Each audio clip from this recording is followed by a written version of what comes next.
A'udzubillahi minasyaitonirrajim. Bismillahirrahmanirrahim. Qala al-musannifu rahimallahu ta'ala wa nafa'ana bihi wa bi'alamihi fid dharain amin. Bismillahirrahmanirrahim. Idza asa'a ilaika aqaribuka masalan fasbir. Ketika kerabat-kerabatmu, dulur-dulurmu berbuat jahat padamu, berbuat jelek padamu, maka bersabarlah, mengalahlah, sabar. Waqabil isatahum bil ihsan, dan terimalah kejelekan atau balaslah kejelekan kerabatmu dengan kebaikan. Wafil hadis anna rajulan qala ya Rasulullah inna li qurabatan asfiluhum yaqta'unani wa asinu ilaihi wa yasi'una ilaihi wa halum anhum yajaluna alaihi faqala in kunta maqulta faka'annama tasifuhumul mal. Ada seorang laki-laki bertanya kepada Rasulullah, wahai Rasulullah, saya mempunyai saudara, punya kerabat, aku selalu menyambung silaturahmi, tapi mereka memutuskan silaturahmi.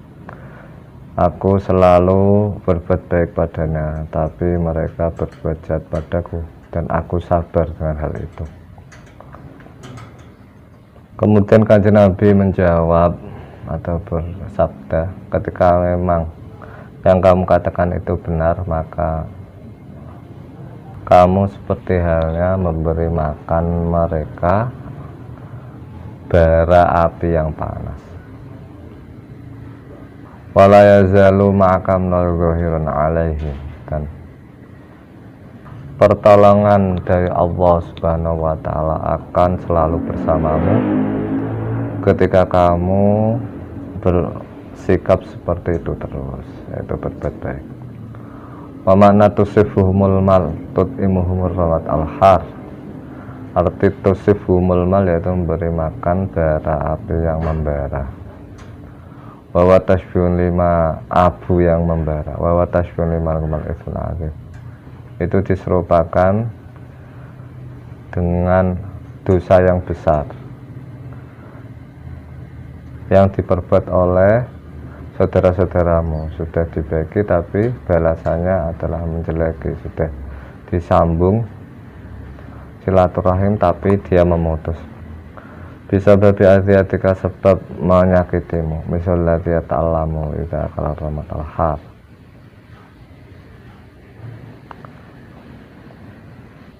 Seperti halnya orang yang sakit ketika makan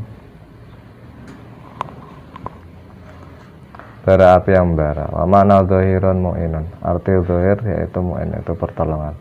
Annallaha yansruka alaihim, sungguhnya Allah akan menolongmu mengalahkan mereka, ya, atau menolongmu ketika berhadapan dengan mereka, atau membantumu atau bersamamu. Ini masih menerangkan tentang hal-hal yang wajib terhadap kerabat, ya. Yang penting adalah ngalah, sabar, ya, berbuat baik kepada mereka. Abu Talha al-Ansari wa aqaribu, cerita Abu Talha al-Ansari yaitu sahabat Ansar, sahabat Nabi yang domisili di Mekah, domisili di Madinah, ya, penduduk Madinah. Wa aqaribu, dan kerabat-kerabatnya. Ini kisah inspiratif tentang Abu Talha dan kerabat-kerabatnya, tentang kebaikan Abu Talha kepada kerabat-kerabatnya. Walada fil tasai anna Abu Talha al-Ansar radhiyallahu anhu kana aktsarul ansar bil Madinah ma'alan nakhl. Di dalam hadis yang sahih ada sebuah riwayat bahasanya Abu Talha al-Ansari itu adalah orang Ansar di Madinah yang paling banyak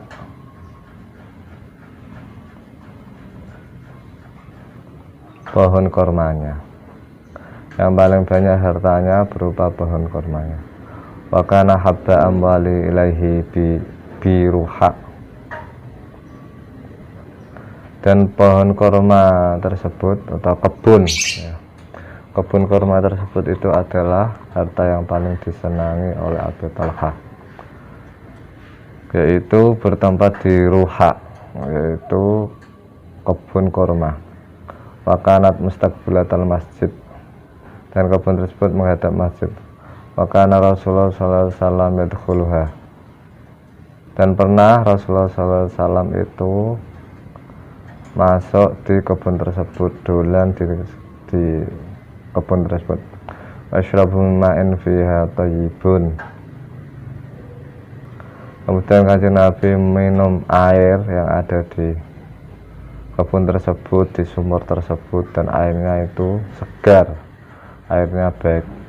Falamma nazat hadhil ayah lan tanalu birra hatta tunfiqu ma tuhibbun, ketika turun ayat, yaitu ayat lan tanalu birra hatta tunfiqu ma tuhibbun, kamu sekalian tidak bisa memperoleh kebaikan yang sempurna sehingga kamu infakkan harta yang kamu senangi.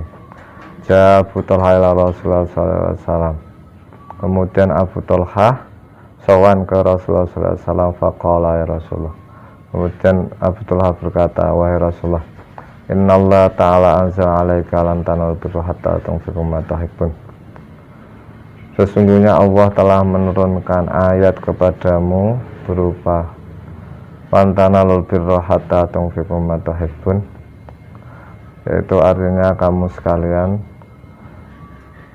sekalian tidak bisa memperoleh kebaikan yang sempurna sehingga kamu infakkan harta yang paling kau senangi. Wa inna habba mali ilayya biruha,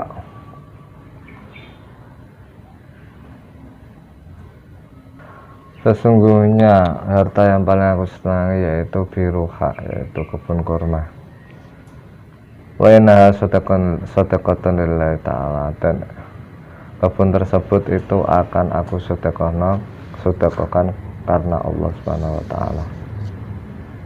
Ini begitu kuat imannya sahabat Rasulullah sallallahu alaihi wasallam ya.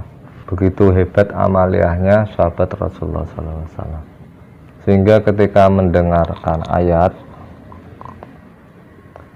yang turun kepada kanjeng Rasulullah sallallahu alaihi wasallam, yaitu lan tanalul birra hatta tunfiqu ma tuhibbun, kalian semua tidak bisa memperoleh kebaikan yang sempurna sehingga kalian mau menginfakkan harta yang paling kamu senangi. Itu langsung masuk dalam hatinya, dan harta yang disenanginya yaitu kebun kurma, bukan hanya 1-2 pohon ya, berupa kebun, berarti berhektar-hektaran. Ini langsung disedekahkan untuk Allah Subhanahu wa taala. Berbeda dengan kita ya, yang imannya mungkin pas-pasan atau baru latihan untuk kuat, atau mungkin ya sudah lumayan kuat tapi jauh dari kekuatan imannya sahabat, jauh dari amalnya sahabat. Ketika sedekah kita pilih yang sedikit-sedikit ya, yang remeh-remeh. Kadang kalau ada orang yang minta-minta atau saudara kita yang membutuhkan, kita cari uang kecil, uang receh atau uang ribuan atau mungkin puluhan ya. Jadi kita masih memberikan yang remeh-remeh. Kemudian ketika memberikan makanan, itu makanan yang kita sudah tidak begitu suka ya, yang suka ya kita makan, yang tidak diberikan orang lain. Pakaian yang masih bagus kita pakai, yang tidak kita berikan kepada orang lain. Ya tidak apa-apa, sebenarnya tidak apa-apa. Makanya tadi saya katakan lantana lobiro, kebaikan yang sempurna. Memang tingkatan iman itu berbeda-beda, tapi alangkah baiknya kita latihan ya. Apa yang kita senangi Apa yang kita senangi kadang-kadang kita berikan kepada orang lain ya, kadang latihan yang kadang, apalagi kalau bisa terus lantaran firhatan tunggu matahibun, apa yang kita senangi kita berikan. Nah, ini adalah ilmu yang harus dimiliki orang yang memberi. Nanti beda lagi dengan orang yang diberi. Kalau orang yang diberi itu ilmunya adalah tahqirna minal ma'rufi syai'an ya. Yaitu janganlah kamu meremehkan kebaikan walaupun itu remeh, walaupun itu sedikit ya. Jadi ketika kita diberi oleh orang lain kemudian pemberian tersebut itu remeh, misal umpamanya diberi kuah lodeh atau kuah bayam atau tempe atau tahu gorengannya yang sisa dari tetangga kita, dan dia memberikannya memang tidak menghina tapi memang memberikan ya, atau telur atau ceker, maka kita jangan meremehkan, kita terima dengan rasa senang hati ya, nggak apa-apa, jangan kekuatannya lagi semono. Jika kita diberi orang walaupun berikannya sedikit nggak apa-apa, karena memang ikhlasnya terus gitu ya. Jadi kalau orang yang menerima itu ilmunya adalah la tahqiranna minal ma'rufi syai'an. Janganlah kamu meremehkan, merendahkan kebaikan walaupun sedikit, apalagi banyak. Jika banyak kita masih gremeng, masih tidak terima kasih, itu malah kebangetan ya, kurang baik, tidak baik. Jadi ilmunya yang memberi itu adalah kalau bisa barang yang masih disenangi kita berikan, tapi kalau tidak bisa ya nggak apa-apa, yang penting dia mempunyai kontribusi kebaikan ya, mempunyai berbagi kepada orang lain. Kalau memang ikhlasnya itu 10.000 ya tidak apa-apa, 50.000 ya tidak apa, 100.000 ya tidak apa-apa, daripada nanti memberikan 1 juta tapi tidak ikhlas ya, ada gremengnya, ada nggak enaknya. Kadang dia memberikan 100.000 karena motif yang lain, tidak lillahi ta'ala, malah kurang bagus ya, seikhlasnya. Tapi latihan dengan ikhlas dan juga nominalnya tinggi ya, berawal dari sedikit-sedikit dulu nggak apa-apa ya. Nanti kalau imannya kuat tambah. Termasuk iman yang kuat ya dengan sering mengaji, yaitu mendengarkan cerita, termasuk cerita Abu Talal Ansori yang punya kebunku hektaran, berarti miliatan. Itu harta yang paling disenangi, kemudian disedekahkan semua. Ini sedekah itu bisa saja itu diberikan baitul mal atau diwakafkan ya. Wah, alam saya lupa. Arju birroha wa dhukhroha. Karena hakikatnya barang yang disedekahkan itu adalah barang yang masih ya. Kalau yang kita konsumsi, kita buat senang-senang, kita manfaatkan, itu malah yang hilang. Tapi kalau disedekahkan itu yang masih, artinya masih menjadi tabungan kita di akhirat. Seperti halnya ada keterangan dari Kanjeng Nabi Muhammad SAW, bahasanya Kanjeng Nabi Muhammad SAW itu terbiasa ketika tidak ada makanan berpuasa ya. Ketika ada makanan ya tidak berpuasa. Karena suatu hari Kanjeng Nabi Muhammad bertanya kepada Aisyah, "Ya Aisyah, apakah ada makanan?" Tidak ada Kanjeng Nabi. Makanannya sudah habis, sudah saya berikan kepada tetangga, kepada sahabat. Terus Kanjeng Nabi ngendika berkata, "Loh, itu bukan yang habis, tapi itu yang masih." Nah, yang masih. Karena ketika diberikan berarti itu menjadi pahala, menjadi tabungan, menjadi kebaikan untuk orang yang memberi ya. Terus Kanjeng Nabi berpuasa. Jadi jangan segan-segan bersedekah, karena ketika bersedekah malah hartanya itu masih tidak hilang. Itu pahalanya ya. Bahkan dalam dunianya Allah Subhanahu wa taala insya Allah akan menggantinya ya, atau melipat gandakannya harta-harta yang sudah disedekahkan, atau menjaga harta-harta yang lain dari kerusakan, harta-hartanya yang lain dari kerusakan. Arju birroha wa dukhroha indallahi ta'ala.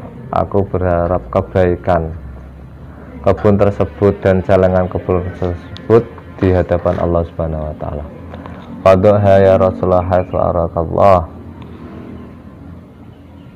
Maka letakkanlah ya Rasulullah, artinya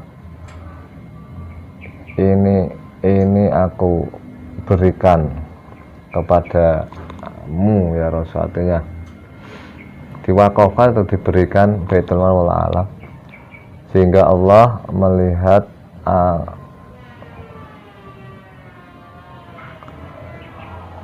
melihat kebaikan pada pohon kurma tersebut. Faqala Rasulullah sallallahu alaihi wasallam bakhin zalika malun rabih, zalika malun rabih. Kemudian Rasulullah sallallahu alaihi wasallam bersabda, bakhin zalik malun rabih, kebun tersebut akan menjadi harta yang menguntungkan.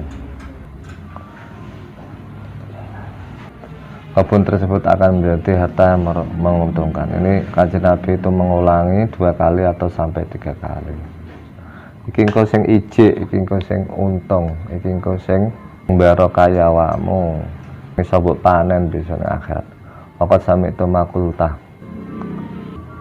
Oh, fadha ya Rasulullah haitsu arakallah, itu artinya ini baiknya diberikan kepada siapa ya Rasulullah, menurut pendapat panjenengan yang terbaik. Ufadha ya Rasulullah haitsu arakallah. Maka sami'tu maqulta wa inni ara antajal aqrabin. Berarti harta tersebut tidak diwakafkan, tapi diberikan kepada kerabat-kerabatnya. Dan Kanjeng Nabi, yaitu aku Kanjeng Nabi, mendengar apa yang kamu ucapkan, dan aku berpendapat bahasanya baiknya kebun tersebut diberikan kepada kerabat-kerabatmu. Faqala Abu Talha af'alu ya Rasulullah. Kemudian Abu Talha berkata, baik ya Rasulullah, saya akan melaksanakan pendapatmu. Maka sama Abu Talha fi aqribani ami. Kemudian Abu Talha membagi kebun-kebun tersebut kepada kerabat-kerabatnya dan mesanan-mesanannya, anak-anak pamannya. Ini ada 2 pelajaran ya. Yang pelajaran pertama yaitu pelajaran yang diambil dari Dawa ta'ala lantana lubir hatta tungfikum atau hibun. Pelajaran yang kedua yaitu berbuat baik kepada kerabat-kerabat. Mungkin kerabat di sini isinya kakak, adik, ya paman, bule, dan juga mesanan-mesanan, ponaan juga misalnya. Itu hektar-hektaran itu. Sangat senang sekali mesti kerabatnya diberi kurma tersebut. Kisahun ukhra, kisah yang lain. Bainama kana sahabat radhiyallahu anhum jalisin dan Nabi sallallahu alaihi wasallam qala la jalisuna qati rahimin faqama fatan mal halqah fata khalatan lahu qad kana bi'anisa. Suatu hari sahabat-sahabat Nabi Muhammad sallallahu alaihi wasallam itu duduk bersama dengan Kanjeng Nabi sallallahu alaihi wasallam, ngaji lah kemana. Qala la yujalisuna qati rahimin. Kemudian Kanjeng Nabi di tengah-tengah ngaji, di tengah-tengah pembicaraan berkata, la yujalisuna qati rahimin. Orang yang memutus silaturahim, memutus persaudaraan, maka tidak patut duduk bersama kita. Faqama fatan mal halqa, maka ada satu sahabat, satu pemuda yang berdiri dari duduk-duduk tersebut, dari halaqah, dari ngaji tersebut. Fata khalatan lahu, kemudian mendatangi budinya atau buliknya dari jalur ibu qad kana bainahuma ba'du nisain, yang mana antara pemuda tersebut dan bibinya itu ada sedikit pertengkaran, perselisihan. Fastaghfarat lahu, kemudian pemuda tersebut meminta maaf dan bibinya memberikan maaf kepada summa adal majlis. Kemudian pemuda tersebut kembali ke pengajian tadi di masjid tadi. Faqala sallallahu alaihi wasallam rahmatan ala qaumin fihim qadir rahim. Kanjeng Nabi Muhammad sallallahu alaihi wasallam bersabda, sesungguhnya rahmat, kasih sayang, belas kasihan Allah Subhanahu wa taala tidak akan turun kepada kaum, dan di dalam kaum tersebut ada orang yang memutus persaudaraan atau memutus silaturahim. Masya Allah, ini hal yang sangat penting ya, sangat penting. Persaudaraan itu, silaturahim itu sangat penting, dan bahayanya atau tidak baiknya memutuskan silaturahim. Madza yajibu 'alaika li khadimika, hal apa saja yang wajib dilakukan untuk pembantumu. Yajibu 'alaika an tu'amila khadimaka mu'amalatan hasanatan, wajib kepadamu untuk bergaul, berinteraksi, berhubungan dengan pembantumu dengan hubungan, dengan interaksi, dengan bergaul yang baik. Bi antukallimau bilutfin, yang pertama yaitu ketika berbicara harus halus. Ila rata minu syai'an wala tu'ziyahu bil kalimat qasiyah, ketika kamu menginginkan sesuatu maka janganlah menggunakan kalimat yang menyakitkan, kalimat yang kasar yang melukai hatinya. Wala tanharahu, dan jangan membentaknya, atau takabbur alaihi, atau sombong terhadap dirinya, tinggi hati terhadap dirinya. Wa antu arifahu ghalatahu idza ghalita, dan kamu beritahu dengan halus ketika dia salah, kamu beritahu kesalahannya. Birifkin walinin, dengan lemah lembut, dengan cara yang halus. Summa tusami'u, kemudian kamu maafkannya. Wa sa'ala rajulun Rasulullah sallallahu alaihi wasallam kana afu anil khadim ya Rasulullah, faqala afu anhu fi kulli min sab'ina marratan. Ada seorang sahabat bertanya kepada Rasulullah sallallahu alaihi wasallam, berapa kali kita bisa memaafkan terhadap pembantu kita ya Rasulullah? Faqala afu anhu fi kulli min sab'ina marratan, maafkanlah pembantumu 70 kali setiap hari. Ketika ada kesalahan dimaafkan, ketika ada kesalahan dimaafkan, sampai 70 kali. Padahal seorang pembantu itu melakukan kesalahan itu paling 1-2 ya, bahkan kadang tidak melakukan kesalahan. Nah, repotnya tidak melakukan kesalahan saja kita marah-marah ya, karena tidak cocok atau kesalahannya sedikit kita marah-marah. Dan Kanjeng Nabi 70 kali dimaafkan. Idza nadaita khadimaka falan yujibka halan aw amarta bi syai'in fa'ta fala ta'jalillahi tadi. Kita kamu memanggil pembantumu kemudian dia tidak segera datang, atau memberikan sesuatu kemudian dia malas-malasan, tidak gesit, tidak cepat, fala ta'jalillahi tadi, maka jangan tergesa-gesa untuk memarahinya, mencacinya, makinya. Fala'allahu ma'asami'a sautaka, kamu bisa jadi dia tidak mendengar suaramu, atau dia sedang sibuk, sedang melakukan tugasnya, pekerjaannya. Wakun samhal akhlak, maka jadilah kamu orang yang gampang mengalah, gampang berbuat baik, gampang memaafkan, punya akhlak yang memaafkan, mempunyai akhlak yang gampangan, apian. Tahtamilu masduran khatim minal fawat, selalu maafkan kesalahan-kesalahan yang dilakukan oleh pembantu-pembantu. Anam ghalibun ghairum adabin, karena seorang pembantu, seorang kuli, seorang buruh kasar ya, itu kadang memang tidak terdidik, jadi kadang melakukan kesalahan. Wa idza asanu fi khidmatika fala tansa syukuran.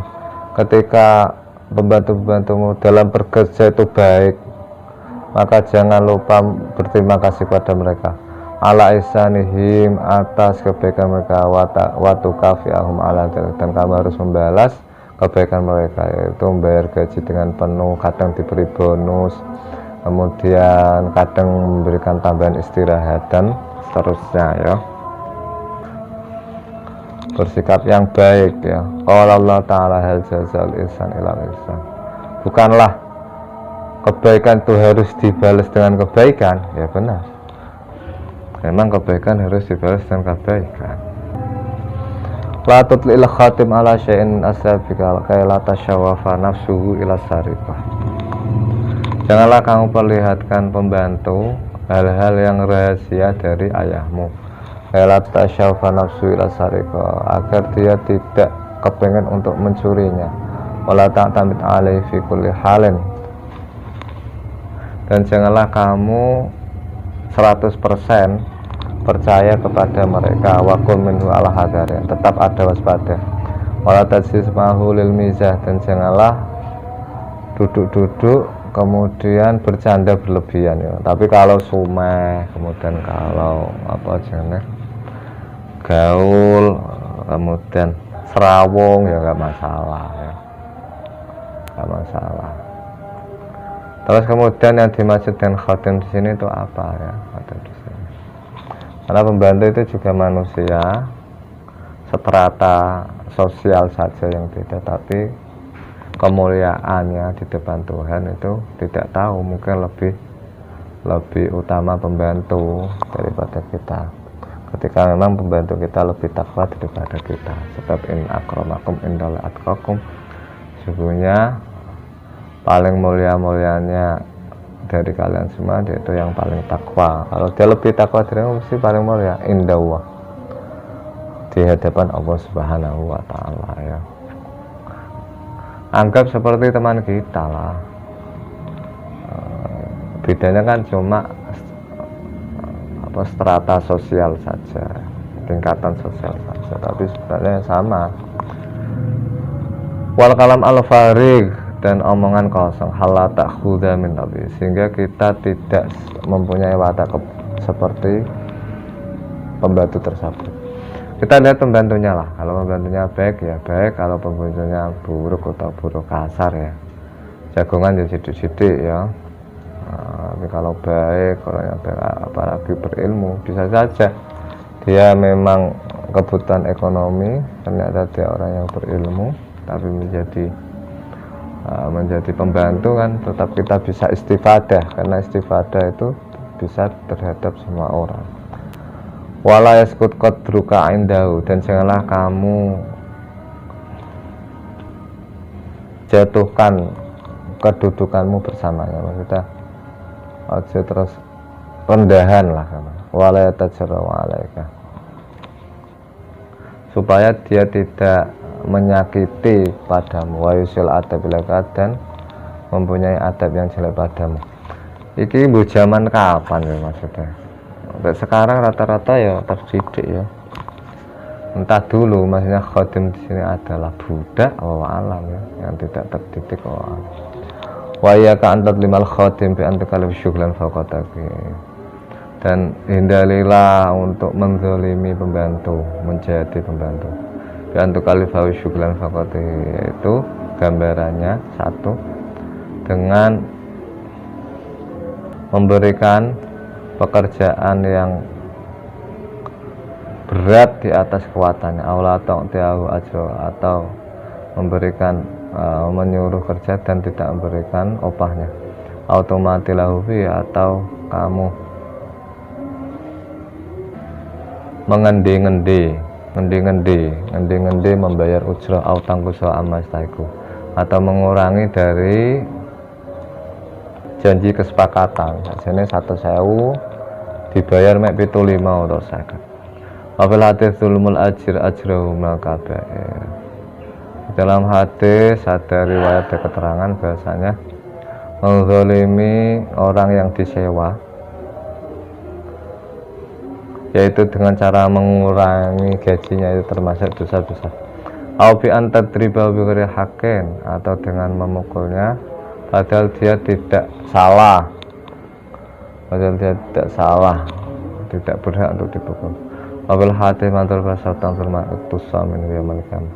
Barang siapa yang memukul orang lain dengan penjalin, dengan cemeti, dengan tongkat karena zalim, maka besok dia akan dikisos pada hari kiamat. Besok pada hari kiamat dia akan dikisos.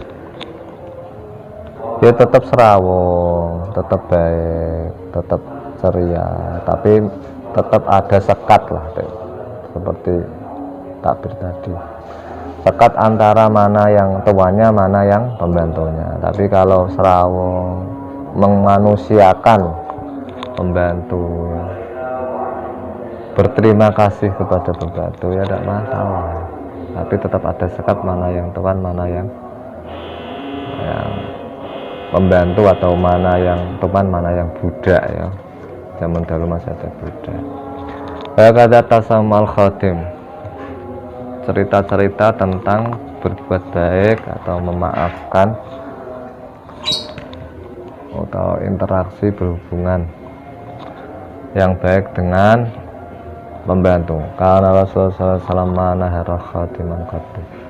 Rasulullah SAW tidak pernah membentak pembantu sama sekali. Qala Anas radhiyallahu anhu berkata, ini pembantunya Kanjeng Nabi Muhammad SAW, yaitu dia menjadi pembantunya Kanjeng Nabi Muhammad SAW mulai sejak kecil ya, disuruh ibunya ya, didereke, diikutan oleh Kanjeng Nabi Muhammad SAW.